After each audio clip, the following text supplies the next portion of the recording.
शंभू मेरे भोले दयाला, तेरी भक्ति में बीते जीवन का हर पल निराला।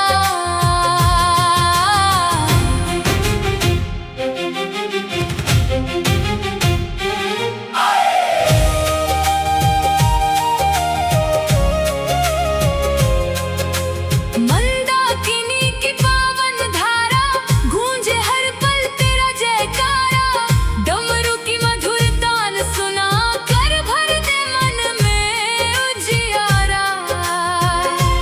भस्म रमाए गले में नाग, भोले तेरी अद्भुत है छवि, दर्शन पाकर मिट जाए जीवन भर के सारे दुख सभी। तेरे दर पर झुक जाए नयन भर आए प्रेम के सावन, तेरी कृपा की एक नजर से महक उठे मेरा जीवन। तू मेरा मैं तेरा, दुनिया से क्या लेना, तेरे चरणों में बाबा बस अपना है ठिकाना।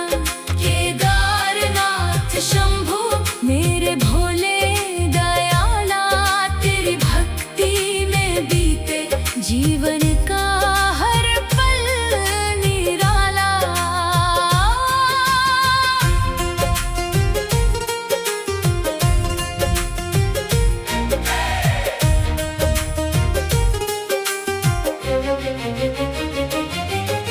झोली मेरी खाली बाबा, भर दो अपने प्यार से, हर मुश्किल आसान हो जाए बस तेरे सत्कार से। ना धन चाहूं ना वैभव चाहूं, ना जग का कोई ताज, बस तेरे चरणों की सेवा